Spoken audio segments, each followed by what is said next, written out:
Hi there, business owner, and welcome to the 3Bs podcast, the place where we go beyond the numbers and dive into strategies to help you build a better business one step at a time. I'm your host, Stephanie, a multi-award-winning entrepreneur with over a decade of experience in the bookkeeping and accountancy world. If you're a business owner looking to streamline, grow, and get back the time that you deserve, you're in the right place. We're tackling real-world problems, answering tough questions, and digging deep into business-building secrets in just 15 minutes each week. So are you ready to build a better business with confidence and clarity? Then let's go. Hello and welcome back to episode 131 of the 3Bs podcast, where we keep business real, numbers honest, and HMRC slightly less scary. I'm Stephanie Marshall, and today I want to talk to you about something that's exploded over the past few years, and that's the gig economy. Whether you're delivering for Uber, renting on Airbnb, selling your services on Fiverr, running a side hustle on Etsy shop, or posting paid content on OnlyFans, if you're making money outside of a job, this episode is for you.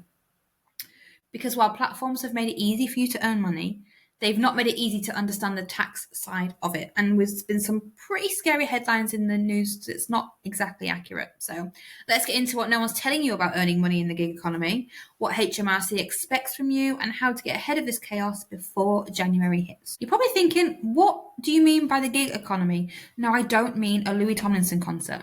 The gig economy is basically anyone earning money outside of traditional employment, usually through apps, platforms, or side businesses. Some examples are things like the Uber drivers, Airbnb hosts, Etsy or eBay sellers, Instagram and TikTok creators, freelancers that use platforms like Fiverr or Upwork, and those that deliver like Deliveroo, Just Eat, the list goes on.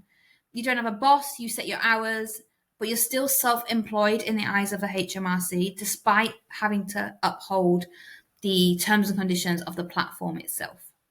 That means tax, record keeping, and understanding what actually counts as income. Now, this is the bit that catches a lot of people out. There's something called the trading allowance, and you'll hear it quoted quite a lot. I've talked about it before on the podcast. If you earn under £1,000 from self-employment in a tax year, you don't need to register or submit a tax return, and that's absolutely true. But people often forget what's included in that £1,000. If you've got multiple little streams, 300 here from reselling clothes, 400 there from doing deliveries on weekends, and 500 from a couple of freelance jobs, then you've passed the threshold already. So it's not per platform, it's not per side hustle, it's total self-employed income. If you go over £1,000 in a tax year, you will need to register as self-employed with HMRC and complete a self-assessment tax return each year. So when do you need to register, and what happens if you don't? Well, the deadline to register as self-employed is the 5th of October in the second tax year you start earning. So if you earned over £1,000 between April 2024 and April 2025, you will need to register by the 5th of October 2025. If you don't, you risk fines and interest, even if you didn't actually owe very much tax in the first place. The HMRC does not care how casual your gig was. If you earned it and it wasn't taxed already, they want to know about it. And trust me, the platforms are under pressure to share data, and HMRC is catching up. Here's a simple rule if you want to kind of understand what counts as taxable income. If someone has paid you and you weren't taxed at source, and it wasn't a gift, it's income. So that includes cash in hand jobs, tips, platform payouts, affiliate links, brand collaborations, subscription income like Patreon or OnlyFans.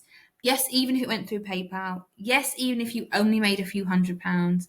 Yes, even if you didn't get paid in the end but sent the invoice. It's your responsibility to track, report, and keep records. But there is some good news here. If you're self-employed, you can claim allowable expenses to reduce your tax bill.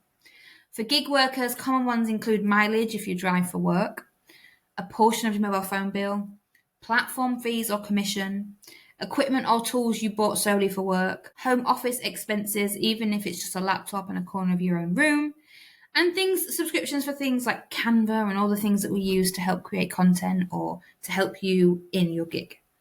What you can't claim for, however, are things like everyday clothes, your whole rent or mortgage each month, and Netflix. Yes, even if you post reaction videos.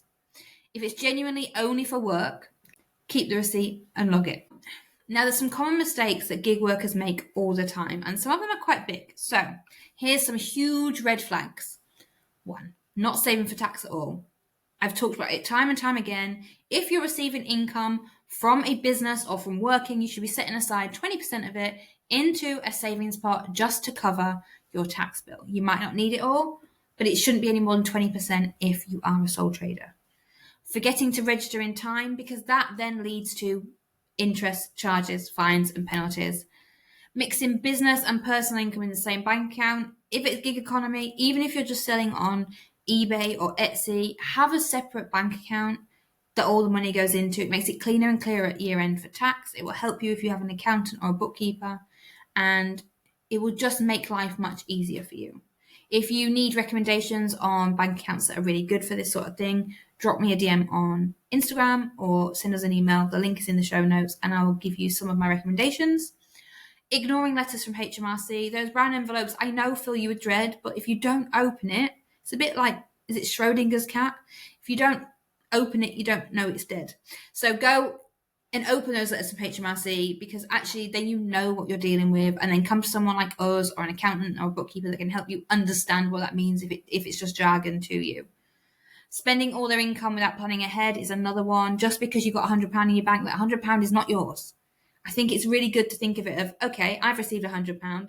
That's not all mine. £20 is for tax. This is for my expenses. This is what's left. This is what's mine, which is in effect your profit. And believing that it's just a side thing, so it means it doesn't count. Another big red flag is people think that if you're just selling your own clothes on eBay, like if you're wearing your clothes and just selling off your own clothes, as long as it's not a business, that's not part of your income that's counted. That's not, eBay aren't going to report you to the HMRC. What the headlines had reported is that the HMRC could now see what you were selling. They already kind of could. What it means now, though, is that they can open an investigation into you and request that information as part of their evidence. So as long as it's just your own clothes and it's not a business, then you would be fine. So please don't panic too much about selling your own things on Vinted or Etsy or whatever. Most of these red flags, though, just come down to not taking it seriously enough until it's too late. We have so many clients that come to us at the practice. They've got themselves in a mess. We're going back 2 or 3 years' work because they've done a little bit of content creation work here, or they've done some promo here, or they've got some payments from affiliates, and they've not realised that that actually counts. The fix to this is quite simple. Just get organised early. Even if it's small, even if it's just a few jobs a month, even if it's just a couple of times a year, you'll thank yourself when you're not panicking in January because you've got it noted down. If I ask you what you did 11 months ago, if you've not got it written down anywhere, you probably couldn't tell me. Probably couldn't even tell me what you had for breakfast that day. So take a note, keep it down. Even if you don't need it, at least you've got the evidence there to back you up when tax season comes around. If you're a little lost, if you've made money and haven't done anything about it yet, here's what to do this week. Work out how much you earned in the last tax year, April to April. Register with HMRC if you passed £1,000 total income. And don't forget platforms like Stripe, the £1,000 total is the actual sale, not the amount you were paid out into your bank. Start keeping a record of what you earn and what you spend. Set aside at least 20% of what you earn for tax. And speak to a bookkeeper like us if you're unsure or stuck. There's free 15-minute discovery calls on the ABCS UK website you can book in just to get some clarity and know where to go from here. And remember, doing it right from the start costs way less than going back and fixing it later. Not only will you have additional bookkeeping and accountancy costs that you've not accounted for, but you will have fines and penalties and interest from the HMRC too, potentially. So do it first, and then go back and fix it later. To wrap up this episode, the gig economy gives you flexibility, freedom, and a chance to earn on your own terms. But don't forget that freedom also comes with responsibility. And HMRC just doesn't care if it was just a few £100. Get ahead of it, ask questions, and keep it clean, because chaos isn't a business plan. And if you're juggling multiple income streams and don't know what's what, then that's exactly what we can help with.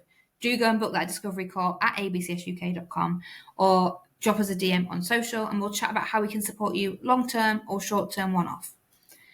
That's it for this week. I appreciate you so much for listening to the 3Bs podcast.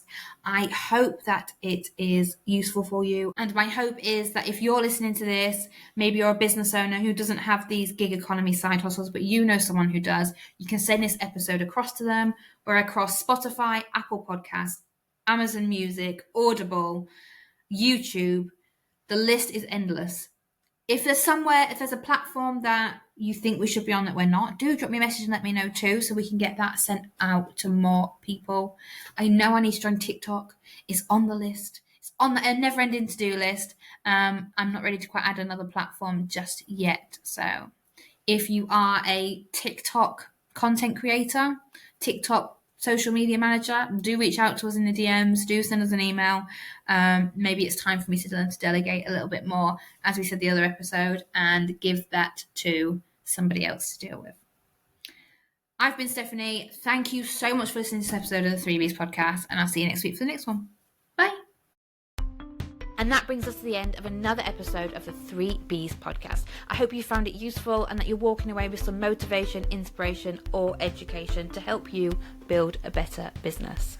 Don't forget to subscribe, leave a review, and of course connect with us on social media for more insights, tips, and behind the scenes content. Your next step in building a better business is just a click away. I can't wait to connect with you, and I'll see you on the next episode. Bye.